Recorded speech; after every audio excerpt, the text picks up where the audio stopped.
నమస్తే, welcome to KK news. నేను శ్రీదేవి. ఆంధ్రప్రదేశ్ లో నేరాల అదుపునకు నియంత్రణకు అత్యాధునిక టెక్నాలజీని సమర్థంగా వినియోగిస్తోంది తెలుగుదేశం కూటమి ప్రభుత్వం. తెలుగుదేశం అధినేత ముఖ్యమంత్రి నారా చంద్రబాబు నాయుడు డ్రోన్ టెక్నాలజీని వినియోగించుకుని ఆంధ్రప్రదేశ్ లో నేరాలను అదుపు చేయడమే కాక నియంత్రించవచ్చని పదే పదే చెబుతూ వస్తున్నారు. ఇక దీంతో పోలీస్ శాఖ ఆ టెక్నాలజీని ఉపయోగించుకుంటూ నేరాలను అదుపు చేస్తోంది. గంజాయి సాగును గుర్తించడంలో ఇప్పటికే డ్రోన్ టెక్నాలజీ వినియోగిస్తున్న ఆంధ్రప్రదేశ్ పోలీస్ శాఖ ఇప్పుడు పేకాట రాయిళ్లను అదుపు చేయడానికి కూడా డ్రోన్లను ఉపయోగిస్తోంది. అత్యంత రహస్యంగా చతుర్ముఖ పారాయణంలో మునిగిపోయిన పేకాట రాయిళ్లను డ్రోన్ సహాయంతో గుర్తించి పోలీసులు అదుపులోనికి తీసుకున్న సంఘటనకు సంబంధించిన వీడియో ఇప్పుడు సోషల్ మీడియాలో తెగ హల్చల్ చేస్తోంది.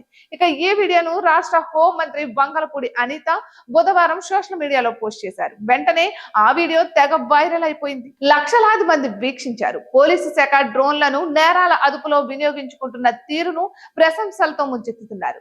ఇందుకే ఆ వీడియో ప్రకారం విజయనగరంలోని ఒక మారుమూల ప్రాంతంలో వాహనాల గ్యారేజీని వేదికగా చేసుకుని ఒక లారీలో కూర్చుని పేకాట ఆడుతున్న వారిని డ్రోన్ సహాయంతో గుర్తించిన పోలీసులు అతి తేలికగా బారున్న ప్రదేశానికి చేరుకుని లారీ ఎక్కి మరీ పేకాట రాయిళ్లను అదుపులోనికి తీసుకున్నారు.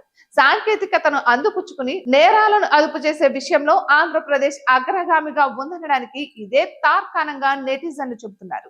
ఇటువంటి మరెన్నో వీడియోస్ కోసం కేకే న్యూస్ తెలుగు ఛానల్ ని సబ్స్క్రైబ్ చేసుకోండి.